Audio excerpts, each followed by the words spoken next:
Good morning. Good morning. I was looking at my phone to make sure I had all the information I needed about the sick folks. Emma is recovering from her surgery. It's great to see Barbara Little back with us. She'd been in there for some blood pressure issues. And also Cheryl is having some blood pressure issues. Margie Ingram, Patricia's sister, and her mother, they're having all that medical issue. And I also just got an email from Patricia that she and Ranger are home dealing with sinus issues. So, and Myra Hall with her foot surgery coming up, and also dealing with various illnesses. And George Tillman is still dealing with some medication changes and all. And also found out that Jeremy Day was here Wednesday night with the whole family sick, and now they've, as a good family should, they're sharing it with him, so he's now homesick, so need to keep that family in our thoughts and prayers. And also constantly we need to keep Brother Terry in our prayers. Yes, sir.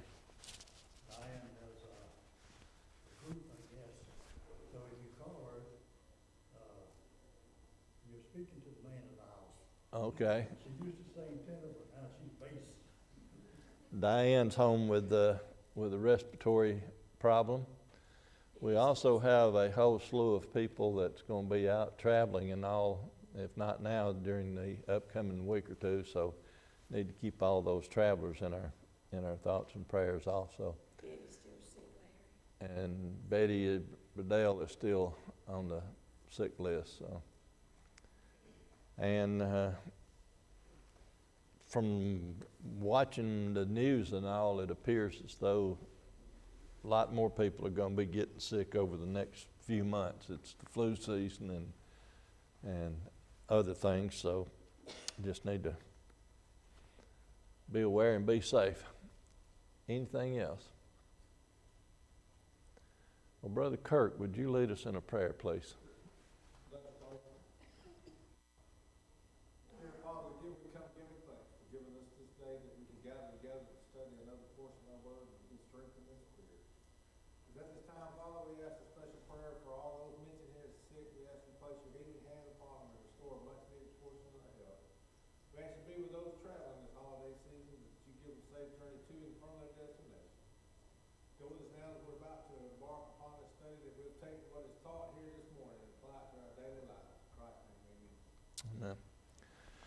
I told Brother Terry Wednesday night that I had a pleasant surprise. As we've been studying the book of Daniel for the last quarter, one of my concerns was when we got to chapter 11, because it can be so convoluted and sometimes takes some time to look at things and put things in a proper perspective. So last Monday, and I didn't work ahead in the book, I just took it lesson by lesson. So last Monday when I got the book down and started looking, I was pleasantly surprised at how he had laid out the chapter. 25 or 30 years ago, I did what he did. I took all the reference books and all the history books in the Bible and got to chapter 11 of Daniel and did the research, and in an old Bible that I had that I can't read anymore because of oil from the hands and faded print. I can't read my writing, but I had put down the kings of the north, the kings of the south, various people and dates, which to me makes chapter 11, if you follow that train, it makes it a whole lot easier to understand. And that's the way he laid it out. So I had a very pleasant surprise. Now, when we get to chapter 11, we will cover, in the first 35 verses, we're going to be covering somewhere around 350 years of history. And then the last part of the chapter gets into the Roman Empire, which will take us another few years. So probably the easiest thing to do is if we just start with the questions, because he said the number of each question below is identical to the verse of the same number in chapter 11. Refer to the historical sketch for helping in answering the questions.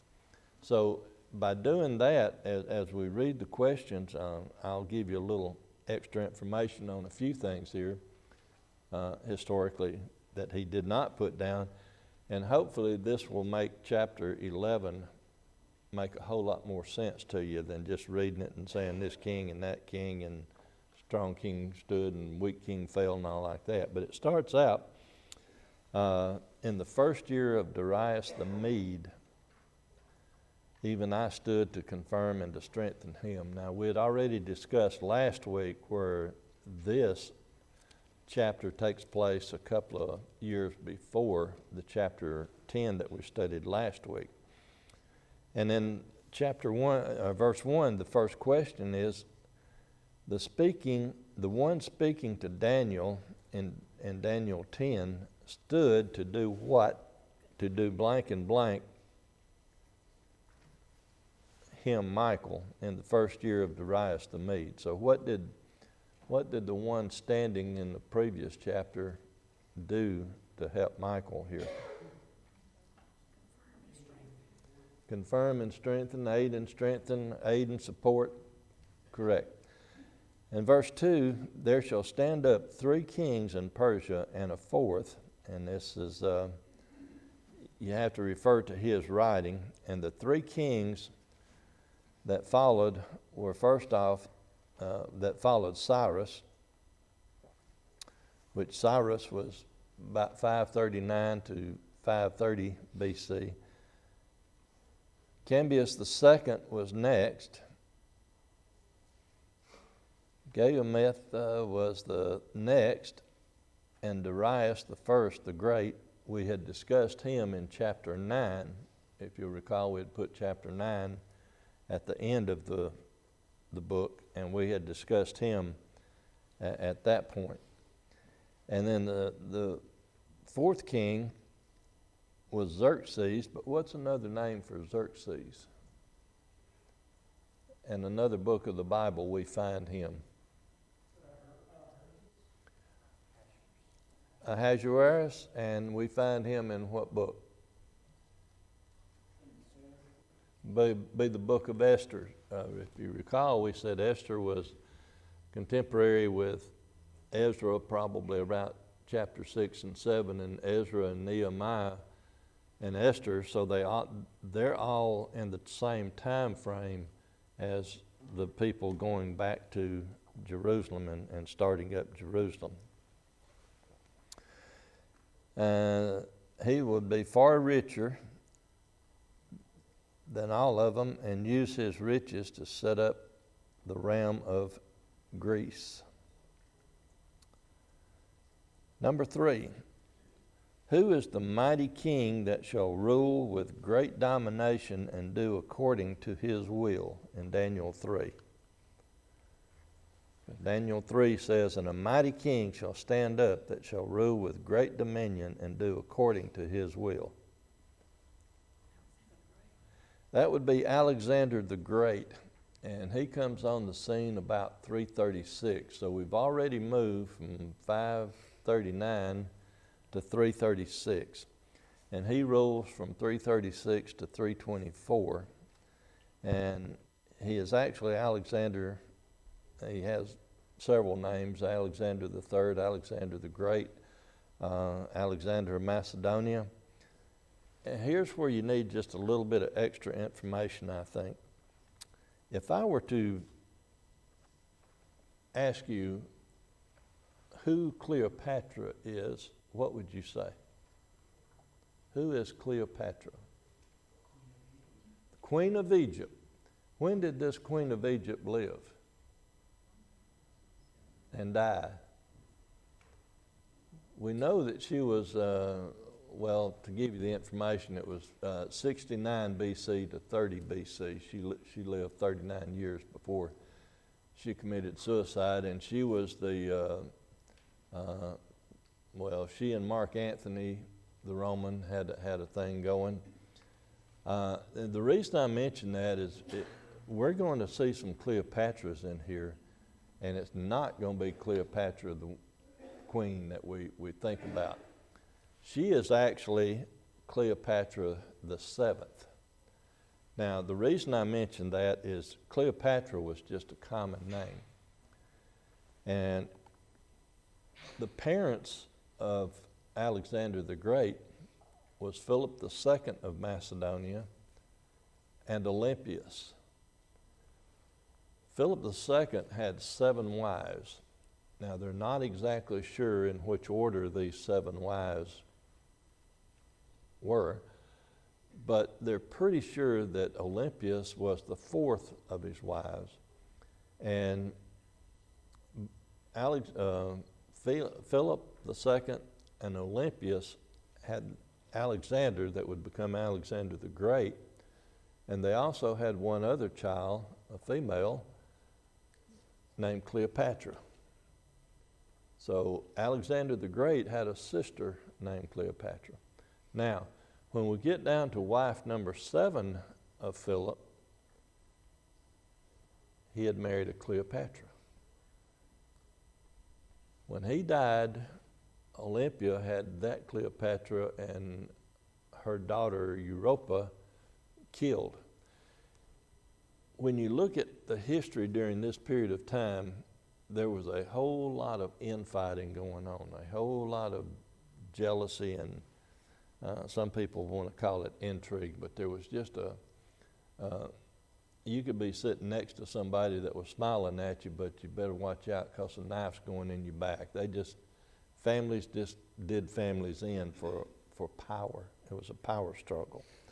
So all of this is taking place when Alexander, now he had some half siblings, but the only full sibling that he had was Cleopatra. And all of this is taking place around verse 3 here as we look at it. Questions, comments? Too little information, too much information? When we get to verse 4, it says, when the mighty king shall stand up, when he has risen, his kingdom shall be broken and divided toward the 4 winds of heaven, and not to his posterity. He only ruled about 12 years and supposedly died of just a mysterious illness. But with all the, as I call it, intrigue going on, there's not 100% guarantee that somebody didn't do him in. But most of your reference books now say that he just got sick and died after being there for 12 years. And when he died, there was a struggle going on for his territory. And it was basically divided up among 4 of his generals. And we're going to look at some of that as we go forward here. I find it interesting on the note. It says, while Alexander was standing up or arising, his kingdom came to a sudden end because of his early death, not because he had lost his power. His heirs who would not carry on the government were his feeble-minded half-brother Philip, Archelaus, and his young son Alexander II, who were both eventually killed.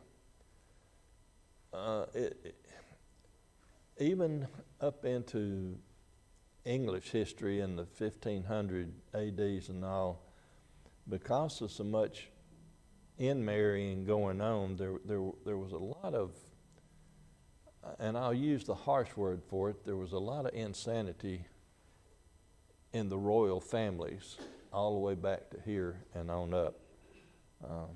Some of you may recall Nero and how bad he was and how nutty he was and how many of his family members he had disposed of. Number 5 says the identity of the south and one of his princes. When we look at verse 5, it says, and the king of the south shall be strong. Well, who is this king of the south? If we just go south and north, we're going to be mighty confused. But the king of the south at this point was Who? PTO. That's Ptolemy. Ptolemy the first or Soter. All of these people had multiple names. Now, to give you a little bit of a clue how all this works and to maybe keep things in order, if you're in the Ptolemies, you're in the south, you're in the Egypt area. And the rest are in the northern area. So, but he was on the scene about 323 to 285 BC. And one of his princes is probably Seleucus Nicator, whose dominion shall be greater than that of the king of the south, and he was on the throne somewhere between 312 and 280. Now, anytime y'all have questions or comments, please stop me.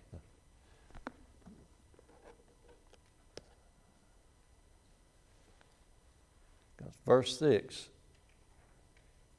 and in the end of the years they shall join themselves together, for the king's daughter of the south shall come to the king of the north to make an agreement, but she shall not retain the power of the arm, neither shall he stand, nor his arm, but she shall be given up, and they that brought her, and he that begat her, and he that strengthened her in these times. What does that mean? Well, it means that there was a doomed political alliance that was formed between the king of the south, the Ptolemy, and the king of the north. And the king of the north was Antiochus Theos. And all of this was occurring somewhere between 284 and 247 BC. What does it mean by she shall not retain the power of her arm, and he shall not stand?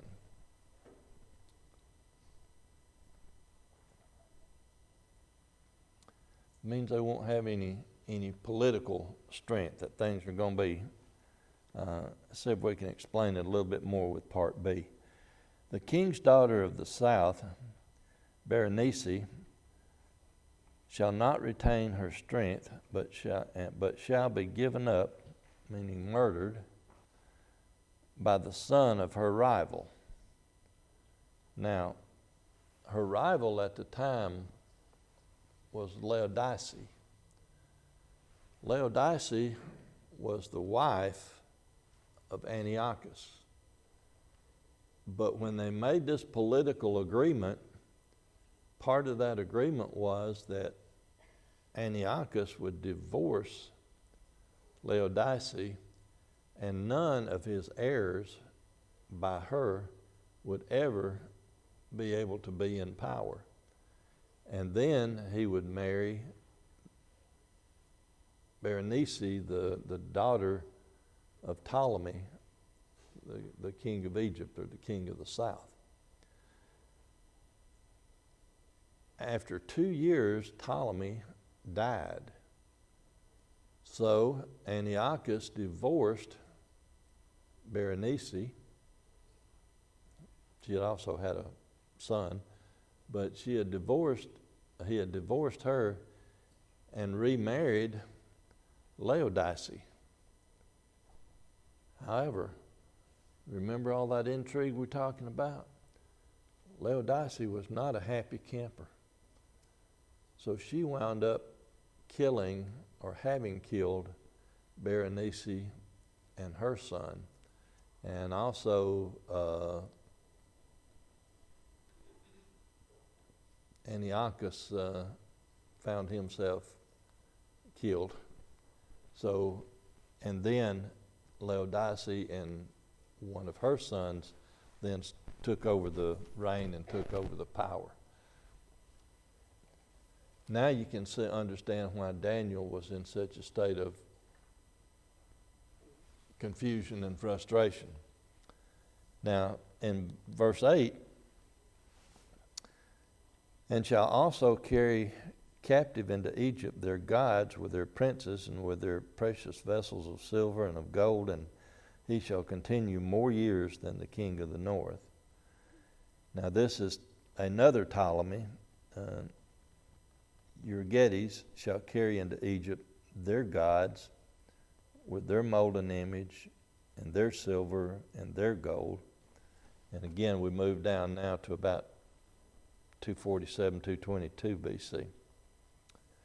Questions or comments through verse 8?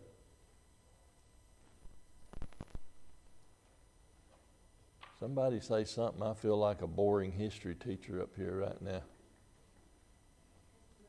Yes, ma'am.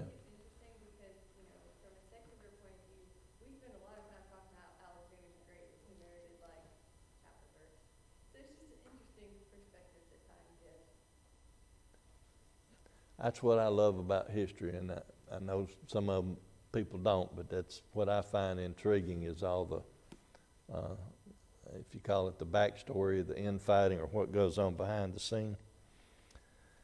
Now, number 9, the king of the north is Seleucus Calonisus, shall come into the kingdom of the king of the south, and this is that Ptolemy Euergetes, and shall return to his own land. Now that's verse 9. Verse 10, the scripture says, but his sons shall be stirred up and shall assemble a multitude of great forces, and one shall certainly come and overflow and pass through. Then shall he return and be stirred up even to his fortress. So if we fill in the blanks of verse 10, how do we fill in those blanks? The sons of the king of the north shall assemble a great multitude of forces, and one, which is now Antiochus the Great, which is actually Antiochus about the third, and this is 223 to 187 BC, shall overflow. It just means that they're going to spread out and pass through. And then the king of the south, which is a Ptolemy, shall be moved with rage, we're in verse 11, and come against the king of the north, which is Antiochus the Great or Magnus, and the multitude of the king of the north shall be given into the hand, meaning the king of the south is going to defeat him there. Yes, sir.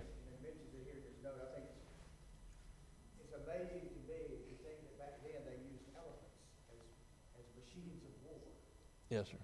Because an elephant charging at you is a pretty intimidating sight. Something else that I've noticed reading several of the commentaries about this chapter is nowhere, as much as it flows and it's got all these names in and out, nobody that's I should say, defector who wants to prove the Bible wrong, nobody ever comes out and says that's not what this is talking about. But Daniel, they've made up, Daniel was made up, blah, blah, written later after history happened, but nobody can dispute that all the things happened in this chapter are exactly what we're talking about. They challenge some of the things in chapter 10, and especially when we get to chapter 12, they challenge that, but like you say, there's no challenges on chapter 11. That's correct. As hard as it is to follow the history that's going on, because like earlier, last week you said this was Peyton Place, where it's all this stuff going on. That is correct. And it really can get tangled up. And that's why to really do this chapter justice, you need about a month and break it down and be able to talk about each one a little bit more and go into detail. But then pardon? A lot more history. But then you're a lot more into the history than the Bible portion. Yes, sir. Verse 12 says, and when he had taken away the multitude, his heart shall be lifted up, and he shall be cast down.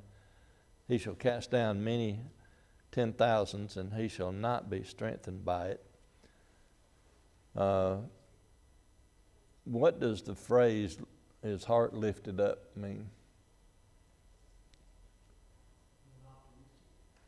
Optimistic, proud, boastful.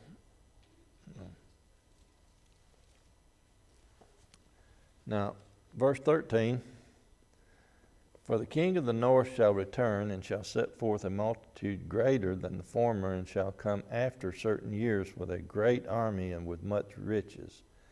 This happens about 13 years later. Whoever wrote this book, our questions and answers comes up with that also. It says 13 years later, the king of the north, which was Antiochus the Great, shall return with a multitude greater than the former. Verse 14, many shall stand up against the king of the south, which at this time we've moved into another king.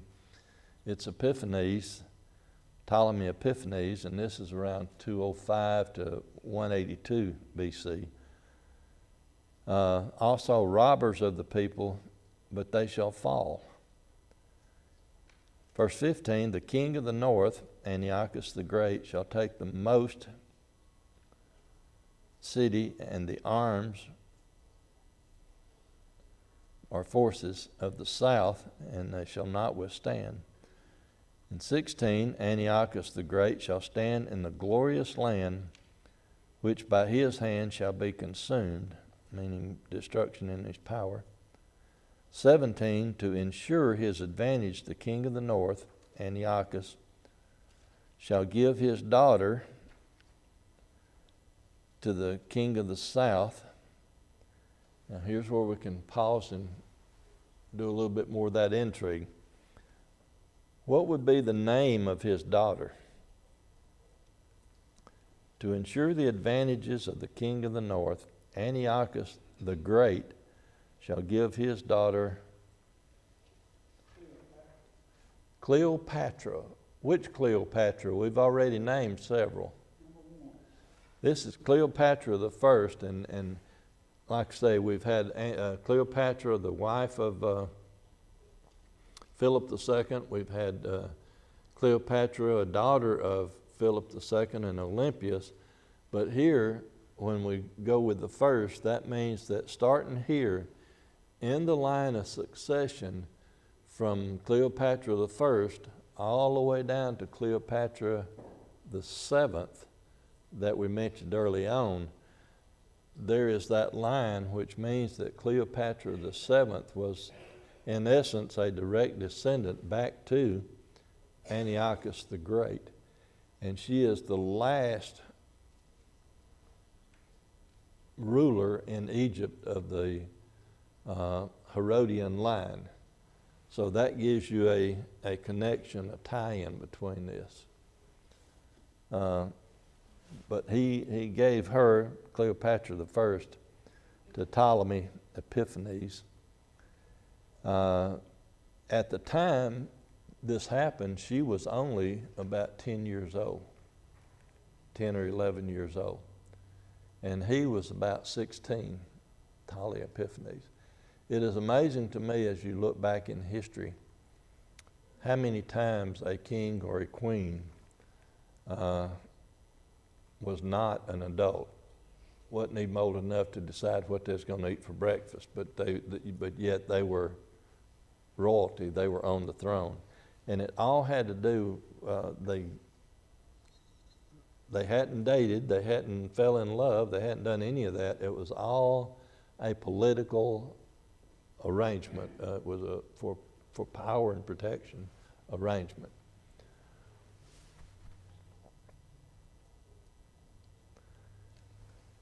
Verse 18, he, Antiochus the Great, shall turn his attention to the isles, but his attacks brought on the ire of a prince, a Roman general, who soundly defeated him. That Roman general was Lucius Scipio, and this was about 190 BC. Now, when we get later on in the chapter, we'll find out that Rome, the Roman Empire, fully defeated the Greeks, but this was not the battle where Rome takes over.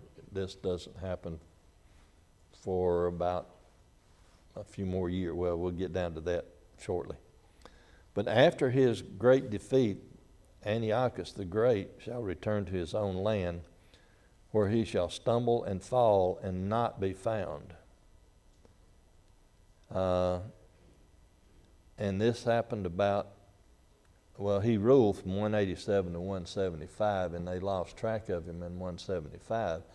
But that is because on the way back to his land, the stumble and fall meant that he got in a fight with another group of people and got killed. So that takes him out of the picture now.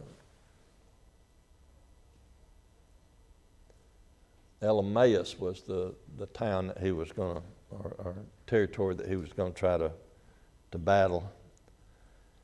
Verse 20, in his place shall one rise, which is Seleucus Philopator, who shall impose taxes on the glorious kingdom, but shall soon be destroyed.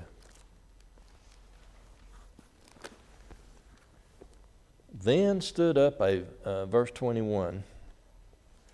Let's read verse 21. And in his estate shall stand up a vile person, to whom they shall not give the honor of the kingdom, but he shall come in peaceably and obtain the kingdom by flatteries. Now, we have mentioned this person before. It's Antiochus Epiphanes, and he ruled Jerusalem from 175 to about 164 BC. Question 22, he, Antiochus Epiphanes, shall establish his kingdom with the arms of a flood. His enemies shall overflow from before him. 23, and after making league, he, Antiochus Epiphanes, shall work deceit. 24, he, Antiochus Epiphanes, shall enter peaceably, unawares into the richest places, plundering and scattering the spoils to buy and influence men, not keeping it for his own, which his fathers had done. Before I go into 25, let me go back a couple of 3 weeks when we was talking about Antiochus Epiphanes and his rule in Jerusalem and how bad he was. After class, Brother Jeremy Day had mentioned to me that he thought that he was a Satan worshiper. And I agree with that, because when you really look at him, he is the one that went into the temple area and defiled all the temples, built extra temples, had them sacrifice pigs on those altars, which in the Jewish temples, what was it? Pig blood. That was unclean. That was definitely defiling. He also, if the women would not obey his commands, like he instructed them not to have their male children circumcised. If they did anyway, he killed the baby and hung the baby around the woman's neck. And then he would also kill the women. He was just an evil, evil person. If you look up evil in the dictionary, you might just see his picture by it. And there's a lot more that go there, Nero, Domitian, and Hitler, and a few others. But he was really an unsavory character. Very bad. Questions, comments?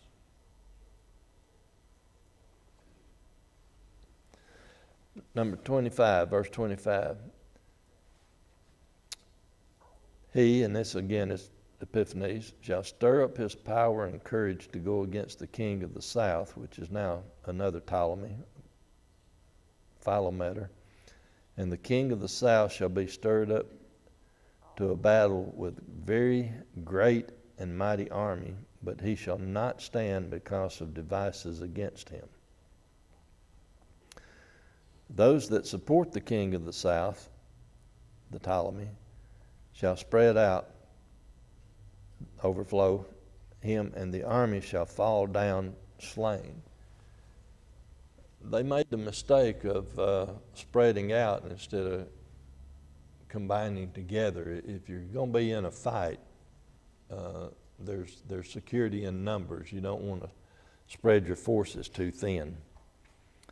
And 27 says, the hearts of the two kings shall be to do mischief and shall speak lies, but it shall not prosper, for the end shall be a time appointed by God. After his victory in Egypt, Antiochus Epiphanes shall return to his land with great riches, and his heart shall be against the holy covenant. And this is where I say that he was so evil. He set his heart against the holy covenant, against the Israelites, the Jews, the temple, and was doing everything he could to destroy them. Verse 29, at the time appointed, Antiochus shall return to the south, but this latter campaign shall not be as the former. The ships of Chittim shall come against him, and he shall be grieved and return with indignation against the holy covenant, showing regard for those who forsake the holy covenant. Again, he was trying to make them forsake it. And Egypt here had the ships from Chittim were Roman, so the Egyptians were trying to make a pact with the Romans to defeat this guy. Verse 31, he shall place armed soldiers in the temple. That again is a way to pollute the temple. They shall pollute the sanctuary, take away the daily sacrifice, and place the abomination that maketh desolate. So everything that he could do that would possibly defile the temple, discourage the people, force the people to forsake their worship in God is what he was doing. And again, this is in the 160s BC time frame. And those Jews weak in the faith and corrupted by flattery shall do wickedly against the covenant, but the people that know their God shall be strong. Verse 33, those that understand shall instruct many, yet they shall fall by the sword, by flame, by captivity, and by spoil many days. 34, the prophecy offers some encouragement for the faithful during their trials by stating that they shall be helped with a little help.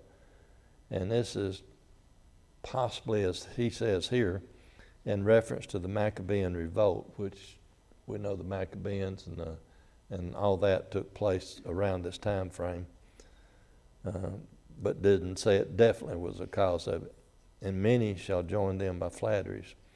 And then in verse 35, in the times of trials and persecutions, even those with understanding shall fall, for God shall test and refine man through the ages until the end of time. That takes us through part one of this, which the first 35 verses is basically, if you take secular history and marry it in with the Bible as you go through, it's a great history lesson. And like I say, it covers about 350 years to this point. I only have about 5 minutes. Is there questions or comments on this section? Brother Golden. Back up there in 30, that Roman general defeated Antiochus and told him to get out of Egypt. And Antiochus wanted to delay it, getting out.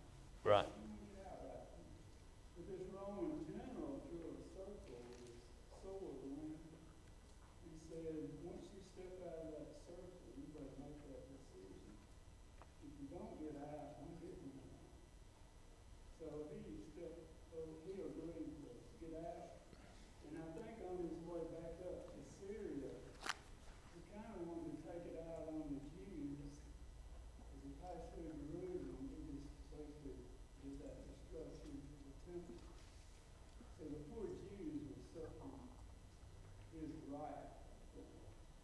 Yeah, But if you look at it from the time of Alexander to the past, there really wasn't a world power till the Romans came.